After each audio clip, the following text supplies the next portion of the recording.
요즘 테드를 비롯해서 여러 가지 강연들을 많이 듣게 됩니다. 굉장히 재미있는 것들을 많이 발견하기 때문에 그런데요. 어떤 사람이 또 이런 연구 결과를 가지고 나옵니다. 과연 성공은 어디에 있는가?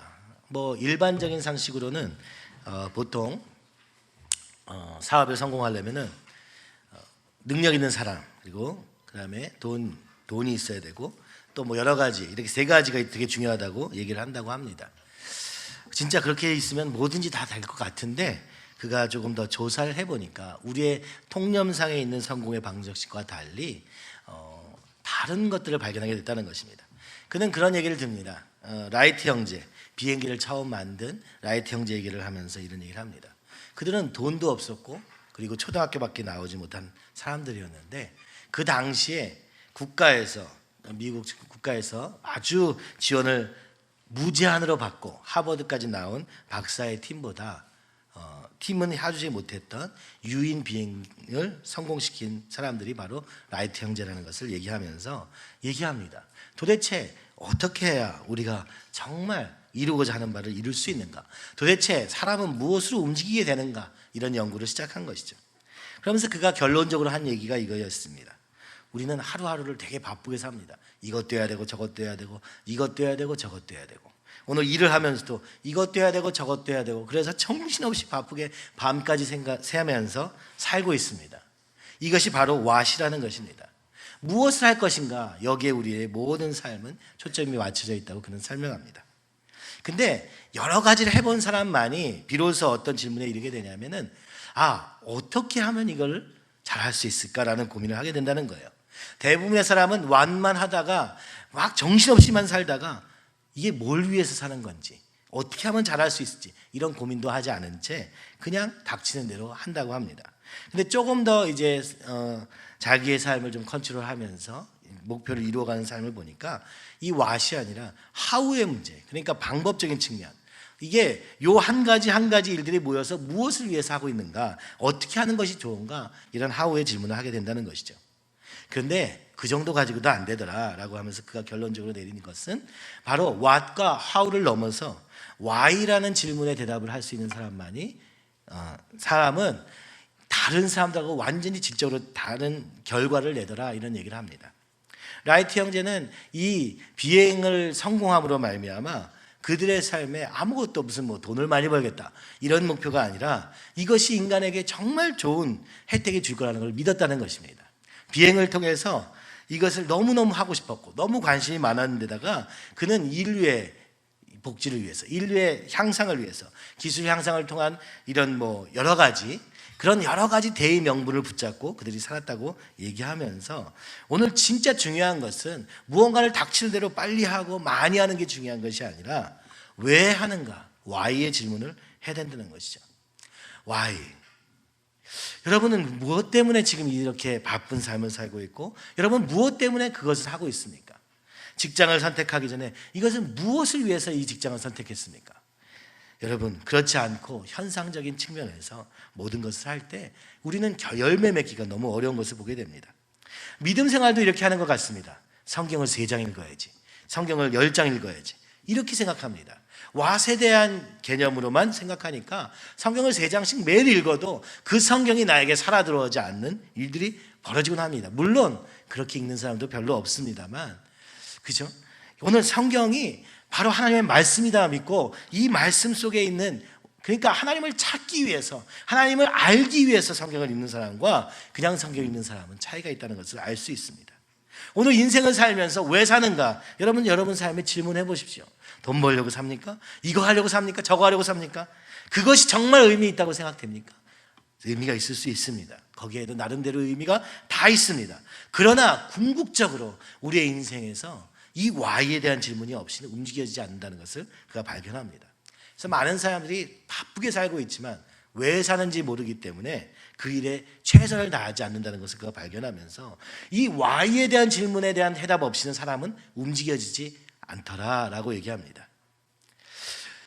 이것을 왜 해야 되는가, 이것을 왜 하고자 하는가, 참 이것이 중요하다고 그는 설명합니다.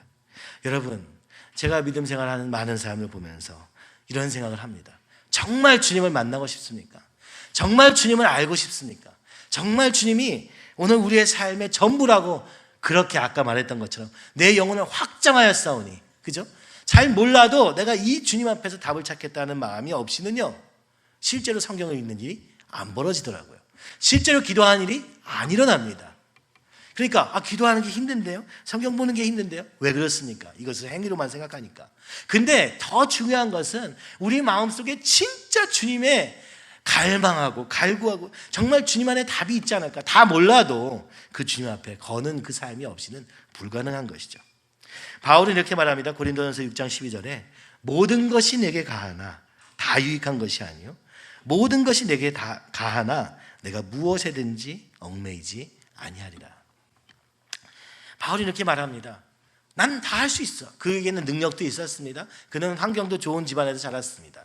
그는 이렇게 돌 맞아가면서 복음을 전해야 될 이유가 없을 수도 있습니다. 그에게는 모든 것이 가능했습니다. 그러나 다 유익한 것이 아니더라. 내게 유익한 것은 오직 예수님이다. 그런 선포하고 있는 것이죠. 나는 뭐든지 다 할 수 있어요. 이건 지금 사실 제사 음식을 먹느냐 마느냐 가지고 싸우는 그리스도인들의 모습 속에서 있는 건데, 만약 그죠? 이것을 먹는 것이 주님에게 그에게 유익하다면 나는 먹겠다. 만약 먹는 것이 그에게 시험이 들면 나는 먹지 않겠다. 평생이라도 난 고기를 먹지 않겠다라고 얘기하는 장면 중에 있는 것입니다. 우리는 모든 것이 가능합니다. 여러분 돈을 위해서 할 수 있고 명예를 위해서 할 수 있고 여러분의 무슨 자아 성취와 여러분의 나름대로 목표를 사는 것, 그거 다 가치가 있습니다. 그러나 이 Y 중에서도 정말 궁극적인 Y가 무엇인가, 그죠? 정말 내 인생을 왜 사는가 하는 질문을 한 번쯤은 해봐야 되지 않는가. 특히 이 가을에 책을 통해서든 여러분 이렇게 묵상을 통해서든 혹은 여러분 그냥 이렇게 조금 편안한 휴식 시간을 통해서 생각해봐야 될 것은 내가 이걸 왜 하고 있는가 한번 질문해 보면 좋을 것 같습니다. 하지 말라는 얘기가 아니라 정말 이것이 주의 영광을 위해 쓰임 받으면 얼마나 좋을까 하는 생각이 드는 것이죠. 그런데 왜 그러면 꼭 예수님을 붙잡아야 되는가? 요한일서 2장 16절은 말합니다. 이는 세상에 있는 모든 것이 육신의 정욕과 안목의 정욕과 이생의 자랑이니 다 아버지께로부터 온 것이 아니요 세상으로부터 온 것이라. 요한은 이렇게 말하는 것입니다. 우리가 세상에 있는 모든 것이 다 유익하고 다 가능합니다. 그리고 나름대로의 가치가 있습니다. 그러나 거기서 끝날 수 없는 것은 바로 그것은 육신의 정욕과 안목의 정욕. 그러니까 내가 하고 싶은 거, 내가 좋아하는 거, 그죠? 안목의 정욕은 뭡니까? 남들 보기에 좋아 보이는 거, 그죠? 남들 보기에 저 사람 정말 대단하구나 이렇게 보여지는 거. 이생의 자랑, 내가 이 땅에서 이룬 것 남들보다 비교하면서 경쟁하면서 그 속에서 내가 이룬 것들을 자랑하기 위한 것이 아니냐. 그런데 오늘 여기서 세상으로부터 온 것이 아니라 하나님으로부터 온 것이 있다. 바로 이것이 예수님이다 라고 얘기하는 것이죠. 예수님을 붙잡는다는 것은 굉장히 막연한 개념 같지만, 그러나 우리가 분명해야 될 것은 나머지들을 붙잡으면 예수님을 붙잡을 수 없다는 것입니다. 나머지 것들은 하나님으로부터 온 것이 아니요 세상으로부터 온 것이기 때문에 그렇다고 얘기합니다. 그래서 고린도전서 6장 20절에 이 바울이 이렇게 말하는 것이죠. 값으로 산 것이 되었으니 그런즉 너희 몸으로 하나님께 영광을 돌리라. 바울은 말합니다. 만약 너희가 할 수만 있다면 하나님의 영광을 위해서 살아라. 이것이 너희를 움직이는 힘이 되는 것이다. 이렇게 고백하고 있는 것이죠. 이번에 휴가가 참 길어서 우리 토요일 날 같이 모여서 바비큐도 하면서 먹었지만, 끝나고 또 사역자들이랑 있다가 좀 쓸데없는 얘기를 많이 했습니다. 제 대학 시절 얘기를 하다 보니까 너무 자세하게 했어요. 은혜가 되지 않게. 그런데 생각하니까 너무 신기한 거예요. 제가 왜 어떻게 여기 있지? 그때 그렇게 살던 나를 얘네들이 지금 나를 봤더라면 어떻게 생각했을까? 그죠? 정말 사람같이 보지 않았을까? 한동대 출신의 우리 학생들은 전혀 상상할 수 없는 세계에 내가 살았구나라는 걸 다시 한번 느끼면서 무엇으로 살았던가라고 생각해 보니까 연세대학교라는 좋은 대학에서 얼마나 우리가 경쟁했던가를 생각합니다. 친구의 뒤통수를 치기 위해서 언젠가, 그죠? 그 정보를 쌓아놓고 언젠가 그것을 정말 친구라고 말할 수 없는 친구들이 저한테 너무 많았던 것 같습니다. 내가 더 높아지기 위해서, 내가 좀 더 낫다는 것을 위해서 살았던 삶이 아닌가 생각이 들어요. 제가 보니까 서울대 출신들은 주로 정말 나는 잘한다라는 확신 속에 살고 있는 것 같고, 연세대 출신들은 나는 서울대학교 갈 수 있다를 주장하기 위해서 살았던 것 같아요. 제 대학 생활을 보니까. 왜 그랬습니까? 열등감이 있는 거예요. 좋은 학교 가놓고도 최고의 대학에 못 갔다는 것 때문에 우리끼리 계속 경쟁했던 것 같아요. 그래서 누가 성적을 잘 받으면은 네가 뭔데 성적을 잘 받았냐고 얘기를 하고, 직장을 좋은 데를 가도 야, 너 같은 애가 어떻게 그렇게 좋은 데를 갔냐면서 서로 이랬던 기억이 굉장히 많이 나더라고요. 무엇보다 더 중요한 것은 정말 어떤 것에도 소망이 없고 어떤 것도 하고 싶지 않았던 제가 요즘처럼 이렇게 열심히 살 수 있을까라는 생각이 좀 들면서 이 질문에 대한 답이 되었다고 생각이 듭니다. 하나님의 영광을 위해 사는 것만큼 우리를 움직이는 것은 없습니다. 하나님의 영광을 위해서만큼 오늘 우리의 작은 행동이 의미 있어지는 일은 없습니다. Why를 정확히 알아야 What이 의미가 있어지는 것입니다. 그 What이 중요해져야 How를 고민할 수 있게 되는 것입니다. 오늘 우리의 인생의 방향이 어디를 향할 것인가? 그죠? 때로는 주를 위해 산다는 것이 피곤하고 힘들고 어려울 것만 같아 보이지만 그것이 오늘 우리의 힘이 된다는 것을 오늘 바울은 고백하고 있는 것입니다. 우리를 움직일 수 있는 힘은 하나님밖에 없음을 창조주 하나님이 말씀하고 계시는 것 같습니다. 그것이 바울이 붙잡은 예수님의 모습이었던 것이죠. 하나님의 영광을 위해 사는 여러분이 되시기를 간절히 소원합니다. 하나님을 아는 것이 우리의 삶의 목표가 되기를 간절히 소원합니다. 아는 것이 뭔지 잘 모르지만 그래도 그 주님을 알겠다라고 하는 그 순간에 우리의 삶의 방향성이 정해지고 우리의 행동들이 조금씩 바뀌어지기 시작하는 것이죠. 오늘 이렇게 거창하게 시작했습니다만 야곱의 이야기로 다시 돌아갑니다. 형을 속였습니다. 아버지도 속였습니다. 그리고 집에서 도망 나온 야곱. 참 힘들게 먼 길을 걸어서 갔습니다. 걸을 수밖에 없었죠. 아무것도 없었으니까. 고단하고 외로운 길을 가는 그 길 속에서 브엘세바를 떠나서 하란으로 가는 길 속에서 하나님의 사자를 꿈속에서 만나고 그곳을 베델로 삼습니다. 그리고 거기서 하나님이 약속을 그에게 허락하십니다. 그 약속을 의지해서 이제 하란에 도착한 것이죠. 그리고 라헬을 만나서 그 평안함을 누리기 시작합니다. 야곱이 처음 하란에 도착해가지고 양떼를 만나고 우물가에 갔는데 거기서 이 라반의 소식을 듣고 그가 한 첫 질문은 바로 그가 평안하냐. 야곱의 관심은 평안에 있었습니다. 이스라엘 사람들의 관심은 샬롬에 있습니다. 우리의 삶의 진정한 행복, 아니 그들의 말로는 평안, 아니 샬롬. 어떻게 하면 우리의 삶이 온전해질 수 있을까? 어떻게 하면 이 불안감과 이 고단함과 외로움에서 벗어날 수 있을까? 야곱은 그래서 도착하자마자 라반이 평안한지를 묻습니다. 그리고 이 목자들에게 들은 얘기 다음에 라헬을 만나게 되자마자 그가 라헬에게 입 맞추고 소리내어 울기 시작합니다. 그의 고단했던 삶과 여정을 기억하면서 하나님이 드디어 나에게 샬롬을 허락하셨구나 라고 생각했을 것입니다. 그래서 그것이 너무 감사하고 감격스러워서 이렇게 순적하게 라반과 그 딸인 라헬을 만나게 된 것이 너무 반가워서 소리를 내어 울며 입을 맞추게 되는 것이죠. 라반은 14절에 말합니다. 너는 참으로 내 혈육이로다. 그 당시에는 가족이 없으면 아무 힘이 없는 것이었습니다. 시족사회니까 가족 수가 곧 힘의 원천이었던 것이죠.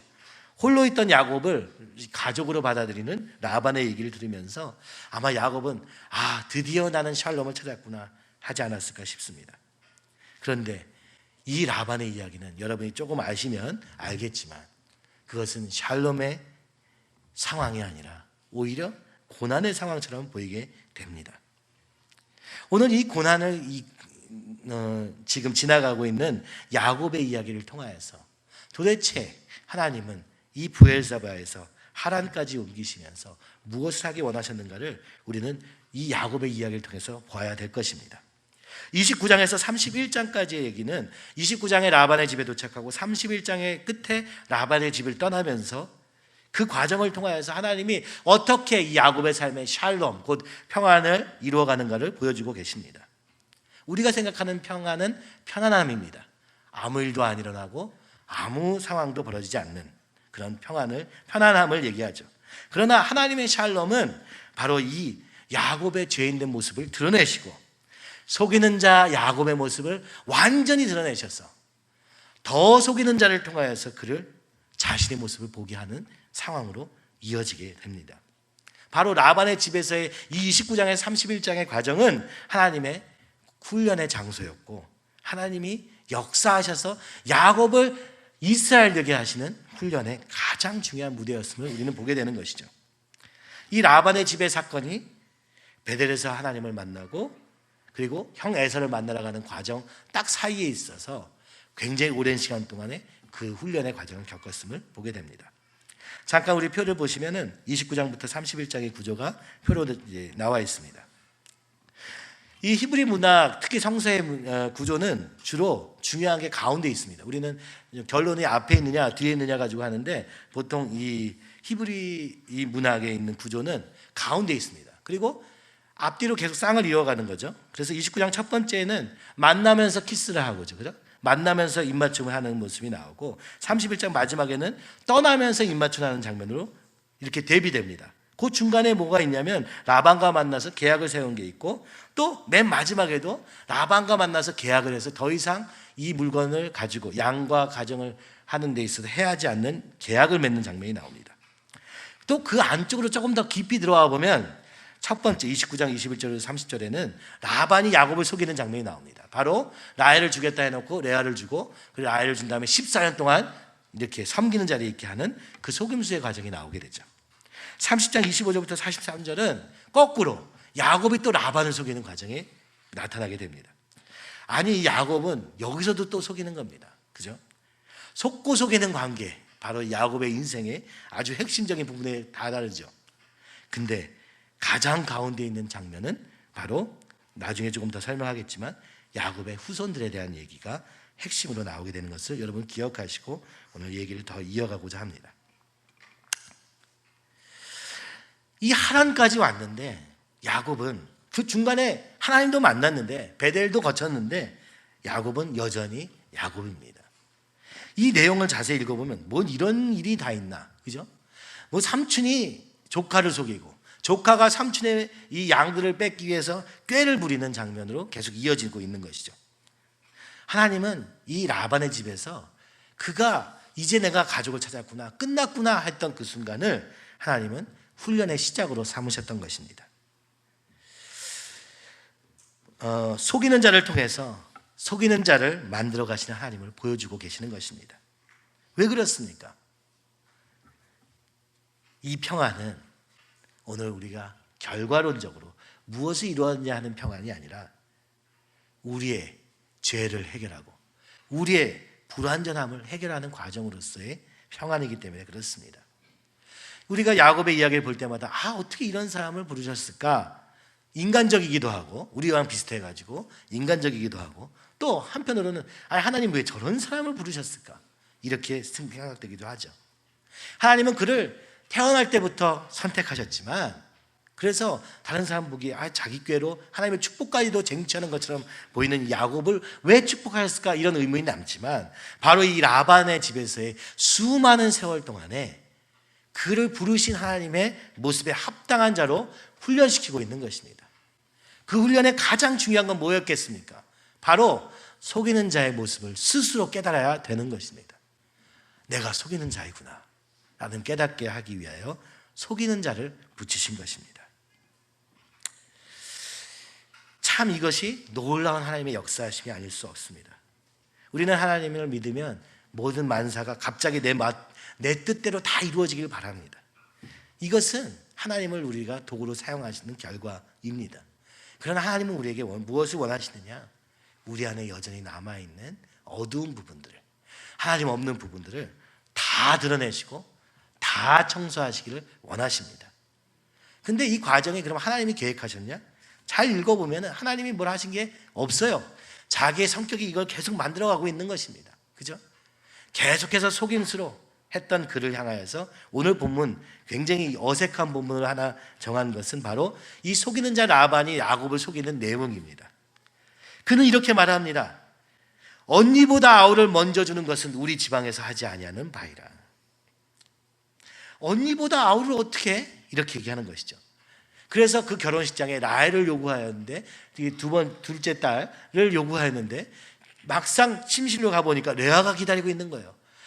아니 어떻게 이렇게 속일 수가 있는가, 그죠?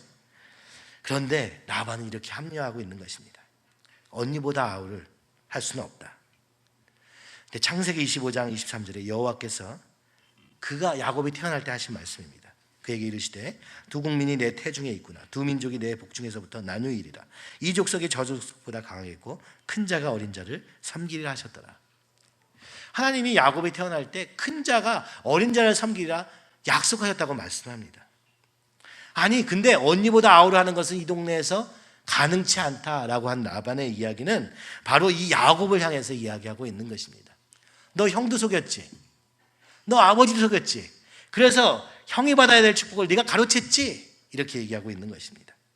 그러니 너도 언니부터 결혼해라, 이렇게 얘기하는 거예요. 그러니까 이것은 우리를 향한 아주 냉철한 판단이 있는 것이죠. 하나님의 뜻을 알지 못하는 자가 우리를 향하여서 때로는 이렇게 얘기하는 것입니다. 너 믿는다면서 뭐? 너 하나님을 안다면서 뭐? 네가 어떻게 하나님을 알아? 네가 어떻게 진리를 알아? 네가 뭐라고 이렇게 판단하는 거야. 수많은 사람들이 얘기하고 있는 것입니다. 그런데 너는 어때? 너는 너 형이나 속이고 아버지까지 속이는 아주 정말 있을 수 없는 존재. 여기서 보니까 우리 지방에 사지 않은 바라라는 것은 당시에는 뭐 법이 따로 있는 것이 아니니까 그 지방의 관습이 법이었습니다. 그러니까 이 야곱은 법도 벗어난 존재라고 얘기하는 거예요. 근데 여기서 조롱이 섞이죠. 우리 지방에서는 하지 않는 거다. 야곱의 지방에서는 합니까? 아니요. 야곱의 지방에서도 그 관습은 형이 먼저이고 장자에게 장자권을 주는 것이 당연했습니다. 그런데 어떻게 우리 지방에서 하지 않는 거다, 그런 건 야 너희 지방은 좀 이상한가 보다, 이렇게 얘기하고 있는 것이죠. 야곱을 향하여서 속여놓고 라반이 고작 하는 말은 이렇게 얘기하는 것이죠. 야 너보다 내가 낫지 않아, 이렇게 얘기하는 거예요. 합리화의 구실을 만들어가면서 얘기하고 있는 것입니다. 여러분, 우리가 하나님의 이름으로 하나님의 선택을 받아 하나님의 백성으로 산다는 것은 이와 같은 것입니다. 우리가 다 되어서 하나님의 선택을 받은 게 아니기 때문에, 그죠? 그래서 우리에게는 조롱도, 그죠? 때로는 합리적인 판단도 들어오게 됩니다. 자신의 속임수를 합리하는 이 라반 앞에서, 근데 라반이 조금 이제 아량을 베풀어요. 아니면 또 다른 계략인지도 모르죠. 레아와 결혼한 다음 주에 라헬과 결혼해라. 대신 지금까지 7년 기다렸으니까 그 결혼하고 나서 또 7년을 하면 되지 않겠냐. 대신 내가 7년을 기다리고 나서 결혼하라고 하진 않을게. 제 생각에는 이 라반이 잔머리를 쓴 게 아닌가 싶습니다. 7년 기다리라고 하면 라헬을 포기할까 봐 일주일 뒤에 먼저, 마치 무슨, 그죠? 이렇게 카드를 긁듯 먼저 결혼하고 7년을 채워야 되는 거예요. 일주일이면 기다릴만 하니까 이렇게 하지 않았겠습니까? 그래서 하나님이 이렇게 얘기한, 라반은 이렇게 속이는 것이죠. 14년을 자기를 위해서 섬기도록 하기 위해서, 자기의 종을 만들기 위해서 자기를 속이는데, 그 속이는 과정에 자기 합리화를, 이 야곱의 죄성을 붙잡고 야곱의 이 속이는 모습을 붙잡고 또 속이는 것입니다. 우리에게도 이렇게 연약함이 있습니다. 왜 하나님이 나 같은 자를 선택하셨을까? 왜 나 같은 자를 하나님이 사랑하시고, 왜 나 같은 자를 하나님의 백성 삼으시고, 왜 나 같은 자를 통하여서 이 하나님의 말씀을 전하시게 하실까? 조금 더 의롭고 조금 더 잘나고 조금 더 뭐 완성된 사람을 하시면 얼마나 좋을까? 우리 다 그런 생각하지 않습니까? 우리 교회는 또 다 젊은이들이라, 제가 그래도 그 가운데 또 나이가 많을 정도의 세당될 만큼 젊은 교회다 보니까 우리 청년들이 날마다 고민합니다. 왜 나 같은 자를 여기까지 세우셨을까? 우리 전사님들 다 젊은 전사님들밖에 없잖아요. 그래서 시비도 걸고, 뭐 너는 이게 뭐냐, 뭐 세상에 뭐 모르는 게 많다, 수많은 얘기를 듣는 가운데 그들도 그런 생각을 합니다. 왜 나 같은 자를 부르셔서 이런 일에 세우셨습니까? 제가 이렇게 하겠다고 한 것도 아닌데 주님이 여기까지 그냥 가만히 있었을 뿐인데 여기까지 이루셨으니까, 이렇게 얘기하는 것이죠. 야곱도 그랬을 것입니다. 그렇죠? 그러나 야곱은 이 선택을 안 할 수가 없는 상황에 있었던 거예요. 왜냐? 이 가족, 새로운 가족을 떠나면 그는 또한 다시 홀로가 되기 때문에 그렇습니다. 그래서 라반의 이야기를 듣고도, 그죠? 화가 났겠지만, 억울했겠지만 또 7년을 섬기게 되는 것이죠. 여러분, 보면 하나님의 역사하심은 때로는 앞길이 아예 없어 보이는 정말 외통수와 같은 길에서 하나님을 만나게 됩니다. 도저히 벗어날래야 벗어날 수 없는 상황을 하나님이 이 라반을 통해서 주신 것입니다. 여러분, 오늘 우리에게 어려움이 닥칠 때 그것이 하나님이 우리를 그 가운데로 인도하신지도 모른다는 생각을 한번 해보시기 바랍니다. 야곱의 입장에서야 라반을 만나서 이 모든 문제가 끝났으면 얼마나 좋았겠습니까마는, 하나님이 야곱을 이스라엘로 만들기 위해서는 이 야곱을 더 코너로 몰아서 이 라반의 땅이 곧 그의 가장 괴로운 훈련의 장소가 되도록 하시던 것입니다. 제가 회개했는데요. 그럼 다 해결해 주셔야죠. 이것은 하나님의 방법이 아닙니다. 주님 앞에 온전히 엎드리기 전에는, 그리고 주님께서 내게 삶에 이루실 것을 다 이루시기 전에는 우리는 그 하나님의 축복을 누릴 수 없는 것입니다. 그래서 이 코너에 몰린 야곱은 14년을 섬기는 자리에 꼬박 있게 되었는데 뭘로 버팁니까? 라헬을 향한 사랑으로 버텼다고 성경은 기록하고 있죠. 그럼 왜 하나님이 이렇게 우리를 코너에 모시는가? 에베소서 5장 13절은 말합니다. 그러나 책망을 받는 모든 것은 빛으로 말미암아 드러나니 드러나는 것마다 빛이니라. 라반의 이 정죄는 너무나도 합리화된 정죄이긴 하지만 오늘 하나님의 뜻이 담겨져 있습니다. 그것은 바로 우리 안에 있는 어두움을 빛으로 드러내시기 위한, 야곱 속이는 자를 이스라엘 하나님의 백성으로, 하나님의 나라로 바꾸시기 위한 과정이었다고 얘기하는 것입니다.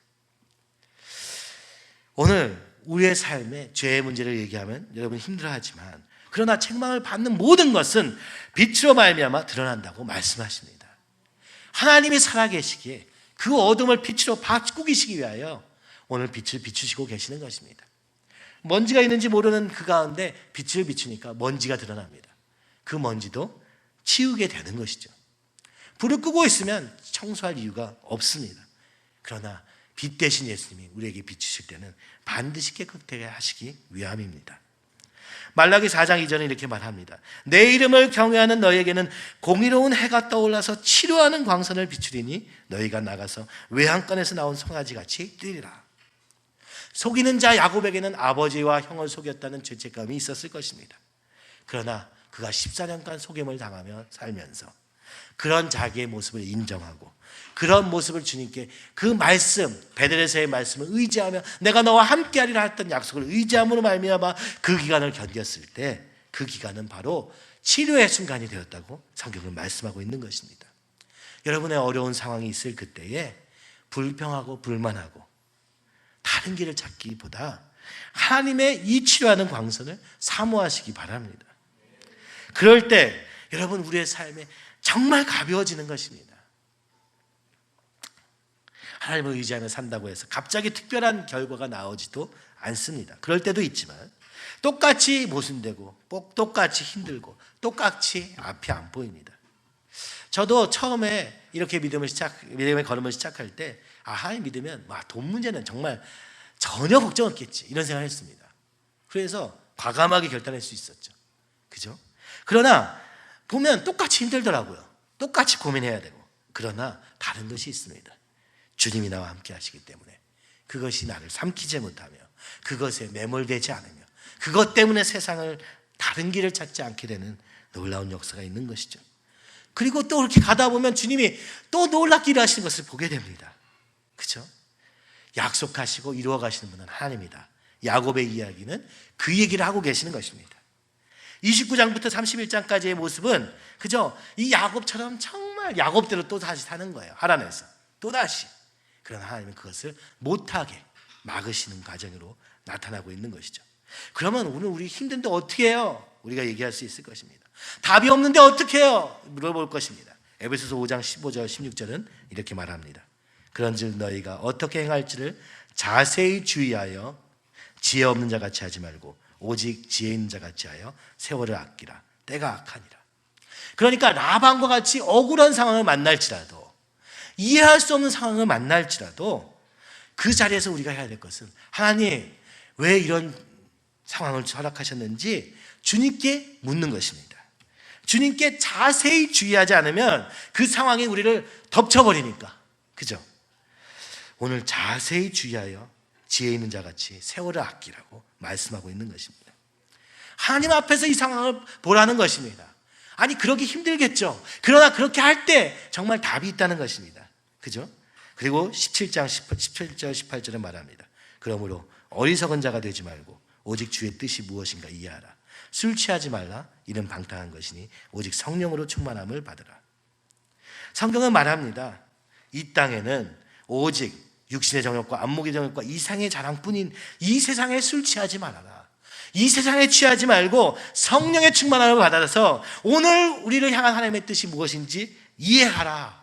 이렇게 바울이 얘기하고 있는 것입니다. 그렇습니다. 우리는 어려운 상황, 힘든 상황, 이해할 수 없는 상황에 있을 때가 많습니다. 그러나 그 약속을 붙잡고 그 약속 아래에서 라반에 대한 문제가 아니라 하나님과 나에 대한 문제로 보고 주님 앞에서 이 길을 찾으려고 할 때 성령께서 우리에게 알려주신다고 말씀하고 있는 것입니다. 그러니까 내가 또 다른 길을 찾아서 또 다른 방법을 찾아서 하는 것은 교만입니다. 내 방식대로 내 삶을 바라보는 것도 교만입니다. 하나님이 우리를 향한 계획이 있다고 말씀하고 계시는 것입니다. 야곱은 그걸 볼 수 없었습니다. 그러나 성경에서 우리는 보여주고 있는 것이죠. 때로는 세상의 속임수를 통해서 우리를 온전한 사람으로 만들어 가십니다. 그러므로 오늘 만약 우리가 하나님만 붙잡을 수 있다면 어떤 상황에서도 주님이 그것을 선하게 선용하실 것입니다. 성령의 충만함으로 말미암아 그것을 붙잡고 끝까지 견뎌낼 수 있는 것입니다. 그것이 끝나면 하나님의 복이 우리 가운데 임하게 될 것이기 때문에 그렇습니다. 이것이 야곱의 이야기입니다. 이렇게 야곱처럼 사는 것, 라반에게 속으며 사는 세월인 것 같았던 그의 삶의 가장 중심에는 그죠? 하나님의 축복이 숨겨져 있었던 것입니다. 그것은 바로 그 자녀들이었습니다. 레아와 라헬의 자녀들의 이름을 조금 쭉 한번 보겠습니다. 레아는 사랑을 받지 못했어요. 라헬을 사랑하는 야곱 때문에 레아는 정말 너무 억울했습니다. 근데 그래서 하나님이 그에게 아들을 허락하십니다. 첫 번째 아들 루벤, 보라 아들이라. 여러분 이런 감격이 있을 때가 있지 않습니까? 너무 힘들었는데 하나님께 기도했더니 하나님이 응답해 주셨어요. 보라 아들이다. 내게 이제 아들이 주어졌구나. 이제 야곱이 나를 사랑하지 않겠는가. 그런데 라헬을 더 사랑해요. 그래서 두 번째 아들을 하나님이 허락하십니다. 그래서 그 이름이 시몬입니다. 하나님이 나의 억울함을 들으셨다는 뜻이죠. 그런데도 라헬을 사랑합니다. 이 레아는 사랑받지 못한 채 살았습니다. 그러나 이제 이 하나님이 그에게 그럴 수밖에 없는 상황에 있었음에도 불구하고 하나님이 위로로 그에게 아들을 6이나 허락하신 것이죠. 세 번째 아들은 레위, 연합하다. 이제는 내가 야곱과 하나 되었다. 그죠? 어쩌면 이럴지 모르겠는데 내가 이제 하나님과 하나 되었다. 이렇게 고백하는지도 모릅니다. 네 번째 아들은 분명합니다. 그가 찬양합니다. 유다, 하나님을 찬양하라. 그는 남편의 사랑을 받지 못해서 너무 외롭고 힘든 자리에 있었지만 하나님이 그를 아시고 그에게 아들 넷을 허락하시니 그 레아는 이제 하나님을 찬양하게 된 것입니다. 그랬더니 또 이제 라헬이 또 시기와 질투, 그리고 너무 괴로워요. 억울해요. 남편은 나를 사랑하는데 나에게는 아들이 없어. 그래서 이 레아가 맨날 아들 넷을 데리고 다니는 걸 볼 수가 없어요. 그래서 이제 자신이 낳지 못하니까 시녀를 보냅니다. 비라를. 그리고 그 비라가 아들을 낳게 됩니다. 그리고 이름을 단이라고 합니다. 억울함을 푸셨다. 두 번째 두 아들 낳으니까 이제 내 아들 대 두 아들이에요. 이제 경쟁할 만하구나. 이제 레아와 나는 동등하다. 이렇게 선포합니다. 납달리. 그랬더니 이제 레아가 뭐야 4명 가지고 안 되겠네. 그래서 하나님 더 주세요 하면서 이제 실바 자기의 시녀를 또 보냅니다. 그래가지고 이제 자기의 쪽에 5번째 아들이 생깁니다. 실바의 아들 갓. 나는 복을 받았다. 이렇게 외치는 거예요. 그죠? 그리고 아셀. 하나님이 나의 기쁨이 되시고 하나님이 나에게 기쁨을 주시는구나. 아셀이라고 짓습니다. 그리고 이제 이것도 모자라서 레아는 남편의 사랑을 받기 위해서 합판체를 사고 남편과 동침하였는데 그때 아들이 나게 되는데 그 아들의 이름이 이사갈, 곧 대가를 치르다 이런 뜻이죠. 합판체를 샀더니 하나님이 이 대가를 치르니 하나님이 갚아주셨다 이렇게 외칩니다. 그리고 또 아들을 낳았는데 스불론, 거한다. 이제는 나는 이 야곱의 집에 거한다. 이제 주님이 나와 함께 하신다. 이런 고백으로 드려집니다. 라헬은 아직 아들이 없습니다. 10아들이나 있는데 그런데 그때 하나님이 요셉을 허락하십니다. 더하여 주시기를 원하노라. 그죠? 30장 22절에서 24절에 있는 내용입니다. 이것이 자녀의 이야기의 끝인데 보시면 이렇습니다.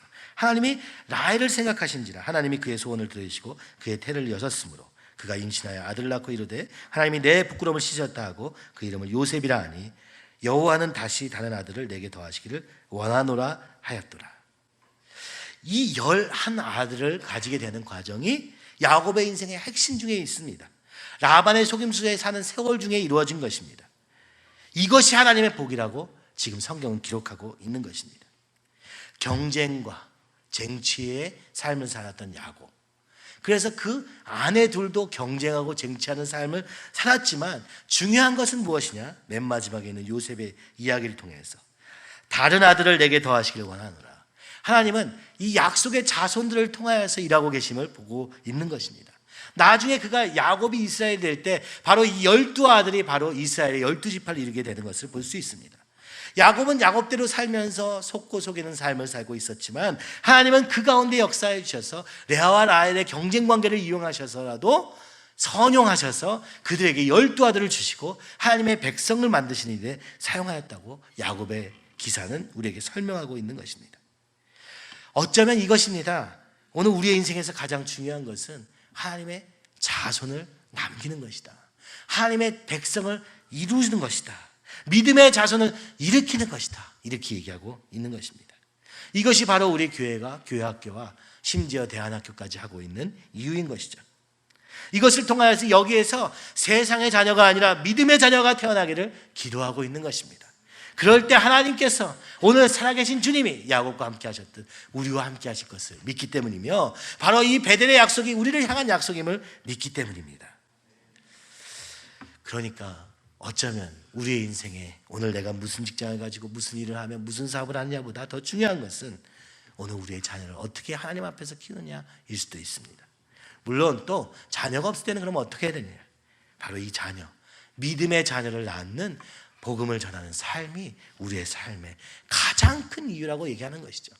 직장 생활에서 수많은 어려움을 겪어도 그 가운데서 믿음의 자녀를 낳을 수 있다면 그것이 진정한 복이 될 것이라고 주님은 말씀하고 있는 것입니다. 그렇죠?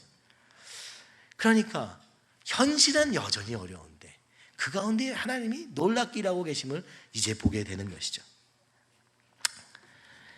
31장 1절에서 16절은 바로 이렇게 야곱이 자신의 인생을 돌아보게 됩니다. 바로 이때가 언제냐면은 이제 라반을 다시 떠나게 되는 장면 앞에 있는 부분입니다. 거기서 야곱이 이렇게 고백합니다. 그때 하나님이 나타나셔서 3절에 보면 내 조상 땅 내 주석에게로 돌아가라. 내가 너와 함께 있으리라. 이제 형 에색에로 돌아가는 장면에 오게 됩니다. 그때 야곱이 이렇게 말합니다. 품삯을 10번이나 변경한 라반의 이야기를 하는 것이죠. 그러니까 이 십수년의 기간 동안에 라반은 이만큼 주겠다 해놓고 또 바꾸고 한 게 10번이나 바꾼 거예요. 왜냐? 야곱에게 주기 싫어서. 야곱에게 너무 복이 많이 가니까, 야곱의 양들이 너무 많아지니까 그런 일들을 한 것이죠. 그러나 하나님이 그를 막아서 나를 해치지 못하게 하셨으며 그 환난 중에 있으나 하나님이 나를 지키셨다고 야곱은 고백합니다.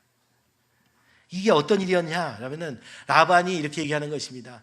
점이 있는 양은 다 네 거 해라 했습니다. 양에게는 점이 잘 안 생기는 거거든요. 근데 놀랍게도 하나님이 그를 지키셔서 온 양떼가 낳은 것이 점 있는 것이에요. 잘 안 일어나는 일이 일어난 것입니다. 얼룩무늬가 있는 것이 내 것이 되리라. 또 바꿉니다. 이제 그랬더니 온 양떼가 얼룩무늬를 낳는 거예요. 이런 놀라운 역사가 있었다고 야곱이 얘기하는 것이죠. 무슨 얘기입니까? 축복은 내가 노력해서 이룬 것이 아니라 하나님이 주시는 것이다. 하나님이 나를 그 가운데서 라반 가운데 있게 하셨지만 그 속에서 이 속이는 나의 죄성을 깨닫게 하시고 속일 수 없게 나의 팔을 묶으시고 그리고 그러나 하나님이 그 가운데 축복하셨구나. 이렇게 말씀하고 있는 것입니다. 여러분, 축복은 내 노력으로 이루어지는 것이 아니라 내 노력을 포기할 때 이루어지는 것입니다. 하나님이 이루시는 것입니다. 하나님을 바라면 하나님이 보여주시는 것입니다. 우리가 해야 될 일은 무엇입니까? 내가 왜 하나님을 떠날 수밖에 없었는가를 깨닫게 되는 것이 이 과정의 전부였던 것입니다. 그 속이는 자 야곱에서 벗어나 이스라엘로 만들어 가시는 하나님의 형상을 닮은 인격으로 만들어가고 계시는 것입니다. 그리고 16절에 이 아내들까지 함께 기뻐하며 하나님의 약속을 응답하는 걸음을 걷게 되며 바로 이 라반의 집에서의 세월을 통하여 혼자 들어갔던 야곱이 수많은 가족을 이끌고 나오게 되는 놀라운 축복의 시작이 되었던 것입니다. 마치 요셉이 애굽에 홀로 종으로 팔려가서 나중에 수백 450년 뒤에 수많은 이스라엘 백성을 끌고 나왔던 것처럼 바로 이 고난의 현장이 하나님과 깊은 관계에 들어가는 축복의 장소가 되었고, 그것을 통하여서 하나님의 온전하신 뜻, 곧 아브라함과 이삭과 야곱에게 허락하신 수없이 모래 같은 족속을 만드시는 그 일을 이루어가고 계심을 오늘 성경은 이야기하고 있는 것입니다. 야곱은 한 게 없어요. 야곱은 그냥 그 자리에 있었을 뿐입니다. 그 자리에서 주님이 주시는 상황 속에서 베델의 말씀을 붙잡고 견디어내고, 그럼에도 여전히 연약한 가운데 살았던 것입니다.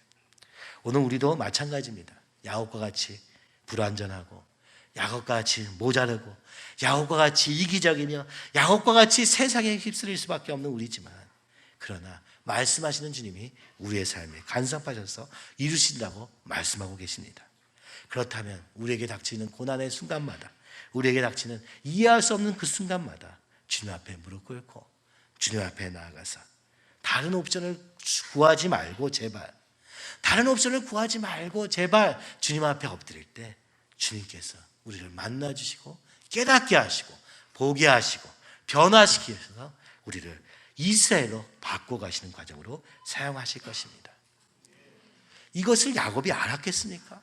몰랐습니다. 그러나 베델에서 하신 약속, 내가 너와 영원히 함께라, 내가 너를 여기 반드시 돌아오게 하리라, 그 약속을 믿었던 것입니다. 오늘 십자가에서 죽으신 예수님은 우리의 죄를 없다 하시며 하나님의 의로 바꾸시고 그 보혈로 덮으시고 이제 우리를 하나님의 자녀 삼으시고 하나님의 선지자와 제사장 삼으셨다고 말씀하고 계십니다. 이것을 믿고 우리의 상황 속에서 끝까지 주님만 의지할 때 우리 또한 이 야곱과 같이 복된 삶으로 고백하게 될 것입니다. 이 라반의 땅을 떠나게 될 때 우리는 고백할 것입니다. 주님이 나와 함께 하사 나를 해치지 못하게 하시고 이제는 주님의 나를 향해 걸어가는 걸음이 되었다. 고단한 삶이요 힘든 삶이었으나 그 가운데 역사하신 하나님의 놀라운 역사를 그는 간증하게 되었던 것입니다. 어차피 인생은 그렇게 녹록지 않으며 어차피 삶에는 많은 어려움이 있습니다. 그러나 그것이 선용되는 길은 주님 안에 있으며 주님의 영광을 위해 살 때 이 놀라운 역사가 임하게 되는 것입니다. 그러므로 간절히 원하기는, 간절히 기도하기는 여러분 우리의 삶에 결단이 있으면 좋겠습니다. 어떤 조롱과 어떤 어려움 속에서도, 어떤 고난과 어떤 이해되지 않는 상황 속에서도 이 베델의 말씀, 나와 함께하리라 하시는 그 약속의 말씀, 내가 너를 지명하여 불렀으니 너는 내 것이다 하시는 그 주님의 말씀이 오늘 우리의 말씀을 붙잡아질 때 우리는 그 가운데 야곱을 벗어나 이스라엘로 변화되게 하시는 주님의 손길을 경험하게 될 것입니다. 그러므로 더 이상 나의 방법은 주장하지 아니하고 오직 주님을 따라가는 걸음을 여러분 한번 걸어가 보시기 바랍니다. 그때 주님께서 여러분을 온전하게 이루어 가실 줄 믿습니다. 다른 옵션, 만약 여기서 야곱이 라반의 얘기를 듣고 에이 안 되겠다, 나는 나 혼자 또 다른 길을 가리라 그랬더라면 그에게는 이 주님의 역사하시는 일을 경험할 수 없었을 것입니다. 주님 앞에 온전히 주님께로만 여러분 결론 나는 삶이 되기를 간절히 기도합니다. 돈에 문제가 있습니까? 돈을 더 벌어야지. 이것은 답이 아닙니다. 오늘 주님 앞에서 이 돈을 벌 수 없었던 나의 모습을 깨닫고 다시 주님과 함께 주님이 주시는 복으로 말미암아 승리하리라, 이렇게 결론을 낼 때 우리의 삶에 놀라운 변화가 동시에 일어나게 되는 것이죠. 하나님의 복이 임하고 오늘 우리의 부족한 어두운 부분이 빛으로 바뀌는 놀라운 역사가 동시에 일어나는 것입니다. 야곱은 라반의 집에서 동시에 일어난 것입니다. 속이는 자의 모습을 버렸을 뿐만 아니라 하나님의 축복이 그 가운데 그도 알지 못하는 사이에 있게 된 것이죠. 오늘 우리는 이 주님 앞에서 사는 자들로 세워지고, 그래서 주님이 우리를 거룩으로 이끌어 가시는 그 걸음에 이 모든 상황이 있음을 기억하며 이 한순간을 주님 앞에 드리는 저와 여러분이 되며 지금 이 순간에 하나님의 뜻을 찾는 저와 여러분이 되며 그것을 위해서 성령의 충만함을 간구하고 기도하는 저와 여러분이 되기를 간절히 기도합니다.